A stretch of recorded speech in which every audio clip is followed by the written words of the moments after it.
Thomas Partey has been exposed, and I think even Arsenal fans have been seeing it in the previous games that Arsenal have gone ahead to play. In the most important games of the season for Arsenal, Thomas Partey has gone ahead to let them down. And these are things that people who don't really pay attention to detail on every activity that happens on the field of play will not see. But we who really pay a lot of attention to detail and obviously repeat to watch these games of football when they are done, we go ahead and really notice very many big mistakes that players have gone ahead to make. And I think Thomas Partey denied Arsenal control of the game in the game of Liverpool. You know that very well.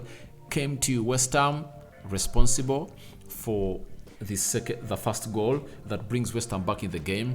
Then Southampton, I think the third goal, he just wants to really slip that ball through the legs of a player of Southampton, loses it, a corner comes in, Arsenal concedes, So Thomas Partey is really shrinking, and yesterday he really looked like a player who is really so amateurish into the game of football that saw Arsenal lose 4-1 to Man City. And today, Simon Dean of The Telegraph has gone ahead and really given us a very expansive explanation as to why Thomas Partey needs competition at Arsenal and why he's naked and why he has been exposed that he's not supposed to be that midfield general playing into the central defensive midfield position of Arsenal. Rokani David is my name. Welcome to Rokani Media Football. How are you guys? And where are you watching us from? I go by the names of Rokani David. Smash the like button, comment and share.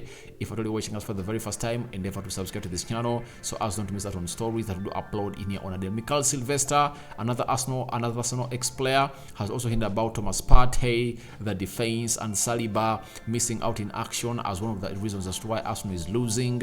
Then Gabriel Magalhaes has put out a post on Instagram that has really showed that he loves this club and will always play to really do the needful and not let the club down. Now, let's get into what Simon J. Dean had to say about Thomas Partey. And it's really an expansive tweet that I got from The Telegraph, and he started like this: that when Partey is not dominating the midfield, Arsenal are not the same side. It is little wonder that they are looking to recruit more players of those qualities. Players of Rice and Caicedo caliber would make Arsenal faster, stronger, and harder to intimidate. Arsenal's only current player of the profile is Thomas Partey, who has been exceptional this season until the last weeks. It's no coincidence that the team's collapse in form has gone hand in hand with a dip in his own performances. Arsenal's hope in January was that they would sign Moise Caicedo for the remainder of the season and then Declan Rice in the summer. It was not a case of one or the other. Such players would add a new dimension to Arsenal's team and make them a far more formidable outfit. It should also be noted that Arsenal showed interest in Everton's Mamadou Onana, another commanding athlete in midfield in the January transfer window. And this is what I've always talked about, that there is need of players of more quality into that Arsenal midfield. When I told you that, to me, Jorginho is a better player than Thomas Partey, people said, Rokani, you're just having an idea on Thomas Partey. But trust me, you saw how Jorginho performed in the field of play yesterday. Not so? He makes Arsenal a better footballing passing side, Now, you've always talked about Thomas Partey's physical attributes. Where have they been in the previous 4 games where the team of Arsenal needed him? Against Liverpool, against West Ham, against Southampton, and against Man City, There is something that you should know about Rokani David, I don't have agendas. I really tell you something according to my research that I've done. Thomas Partey is crumbling, and as he really nears his third decade or the third decade of his age, I think he's naked and he's gassed out. Let's admit.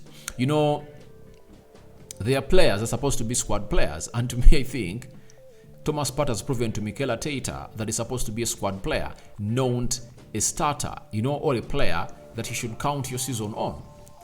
He's a very good player on a good day, but when the club needed him most, he let them down. But I won't take the sword not only to Thomas Partey, but even to his manager. After seeing Thomas Partey putting out such abysmal performances in 4 consecutive games, what did the manager do? He kept deploying him on the field of play again and again and again and again. He has done the same thing to Bukayo Saka.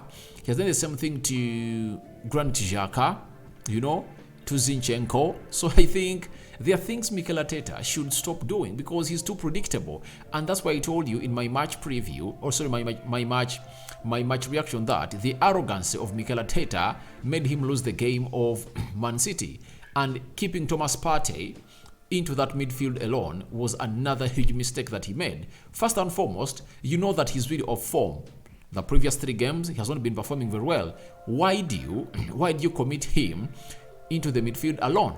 I think it was supposed to be a double pivot of Jorginho and Thomas Partey, and then you make compact into that midfield to make it hard for Man City to play, And Thomas Partey needed Jorginho onto him because Jorginho would have gone ahead to really act as a reference into the passing side of Arsenal. And Jorginho also makes some good penetrative passes from the deep lying areas of the midfield. So I think Arteta is also to blame. And I think we now know why Arsenal need 2 more central midfielders, Declan Rice and Caicedo. And I told you, I won't be surprised if at all Arsenal goes in for Declan Rice and Caicedo because the situation in which they are in is really very alarming. Mikel Arteta has gotten to know that him not going in for players that are really worth it has made him lose the trophy. For Caicedo, they tried in the January transfer window, but they failed to really get the player. And Onana, they also tried. They never made a bid. Zubimendi said, no, I'm not leaving Real Sociedad until the end of the season because this is my team that really born and bred me into the world football to the eyes of many, so I need to see them play in the Champions League. So he wants them to play in the Champions League, then he quits in the summer. So Arteta just needs to really do the needful and obviously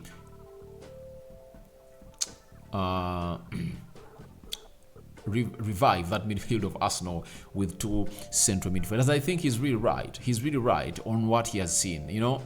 Xhaka, Thomas Partey are unreliable. So he needs to really get in players that are really going to put in competition, that when Thomas Partey is really doing bad, take him off the field of play and get another player who can come in and really compete with him. So to me, as it stands, it really looks great for a team known as Arsenal, but they need to really rectify the mistakes. They need to rectify their mistakes. They need to rectify their mistakes immediately. So to me, as it stands, it's all about Thomas Partey really shrinking. And Mikel Sylvester, a former Arsenal player, has also come out and really hinted about Thomas Partey on how he's really running out of steam. He has said, I think Thomas Partey has been excellent this season and he has played his best football for Arsenal. So I expect him to respond and go back to his best after a few bad games. But obviously, every top club needs competition, and Declan Rice with all the respect to Partey, would be an upgrade for sure. So to me, I think it's obviously good to have a player like Declan Rice with you, Moise Caicedo. Those 2 signings will really improve that Arsenal side a lot. But I think Thomas Partey has been magnificent, though the end justifies the means. However much was magnificent, the time when the team needed him most, he really capitulated. That's the worst bit of it all. So he really gave up easily, and the team of Arsenal found itself being dispossessed into the midfield. And we all know that games of football are won and lost in the midfield. If Thomas Partey couldn't act very well, then the blame has to go to him. That's why Mikel Arteta needs to sit down and really make 2 signings immediately as far as that central midfield area is concerned, because if he doesn't rectify it, he will even be annihilated in the Champions League.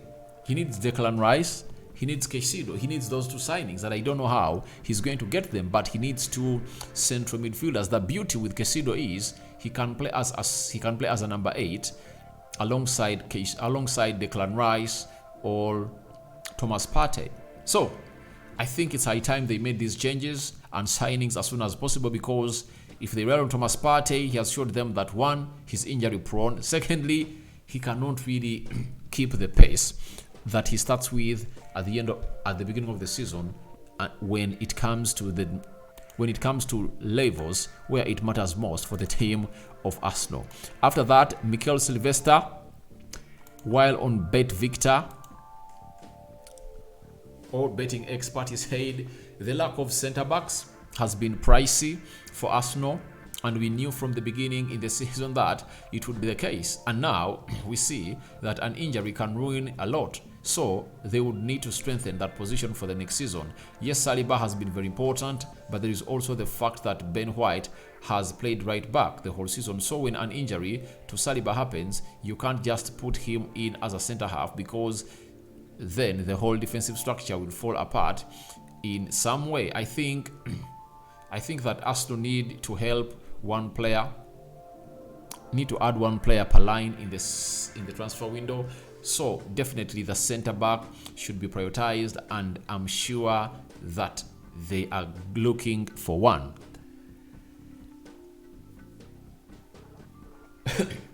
To me, there are statements I'm fed up of hearing, right? That the lack of centre backs, the lack of one player. Now, Arsenal had Thomas Partey out, and they kept winning. Jesus was out for 3 months. Arsenal kept winning, and they still maintained their position at the top of the table, So, I think it's not all about Saliba. It's all about the midfield weakening. When the midfield is really strong, you just find yourself go past every team. Arsenal has gone ahead to win some games with Rob Holding, and let me tell you this. The goals that Arsenal conceded against Liverpool, it was not because of Holding or Saliba. Even if Saliba was in, Arsenal would have gone ahead to concede those goals, because the first goal is all about Zinchenko not tracking back and Bukayo Saka not tracking back. That's it. The second goal, it's all about Zinchenko being beaten. So what would Saliba have done onto those goals? Look at West Ham. Thomas Partey throws the ball like that. They concede Southampton. Ramsdale gives away the ball. So it's not all about Saliba being out. It's about the entire team. The entire team going down. So I think it is something that they should really look after on all. They should look at on all angles. Let them not look at one angle, that when this player is out, that's going to cost the team. No, that's not it. How many goals have Arsenal conceded when Rob Holding is the problem? All goals Arsenal have gone ahead to concede, they would have gone ahead to concede them even if William Saliba was around. Against Southampton, which goal would they have conceded if at all Saliba was around? Against West Ham. So it's all about no one player. And I've seen people saying that William Saliba makes Gabriel Magalhaes better. Has Gabriel Magalhaes capitulated in all of these games when Saliba has been away? The answer is no. He has looked the same. So I understand that everyone would like to drive a narrative, but there are some narratives I won't really argue or agree on, because they are not holding enough water, according to me. So to me, it comes to my know that people are trying to give excuses, but the fact is the midfield of Arsenal has been porous, and it has given away games of football on several occasions, and it has found Liverpool level, Newcastle level, Southampton almost winning the game, and Man City putting the final cap onto the very many points Arsenal have gone ahead to draw. Because if at all you draw 3 games, the 4th game you either win it or you lose it, because there is no way going to pull out a draw, So I think it's all about how the midfield of Arsenal is really thriving, and Mikel Arteta also shares the blame, because if you're having Jorginho, why not bring him on the field of play? And that my team is conceding very many goals. Why not get in a double pivot of Jorginho and Thomas Partey to really do the needful and protect your defense? Gabriel Magalhaes via Instagram. I love this club. I love this squad. I feel at home, and this is where I want to win and achieve my goals. We will not give up. We will fight and honor the Arsenal shirt until the end. I like those words that players come on and put out, but why don't you do this against Chelsea on Tuesday? To me, I hate it when players come out and really tell us that we are back, we are going to do this. No need to post. Go all out. Prepare for the game. Though it's far away, you played on Wednesday, you're playing on Tuesday, close to 7 days of rest. I think they would have gone ahead to do better on the field of play than on really going to Instagram and really putting those posts. So I think Arsenal players need to know that they've gone ahead to do their best. I really credit them because they've gone ahead to do their best. Few people gave them a chance to even accomplish in the top 4 positions of the Premier League, but they are already in the Champions League and no one is going to get them out. At the number of points they're really having, they've already qualified for the Champions League. So, welcome. Thank you for watching in through. Your thoughts on Thomas Partey exposed completely are welcome in the comment section below. Don't forget to let me know about Gabriel Magalhaes trying to say that he loves the club, is going to fight until the end and honor the shirt, and obviously about William Saliba, that his team is really costing, that Arsenal is really missing him. I understand he's missing him, but what are your thoughts about him? So I sign out for now. See you later. If I don't return, good night, and I cover you all in the precious blood of Jesus Christ. May the living true God protect you abundantly. Me out for now. Bye.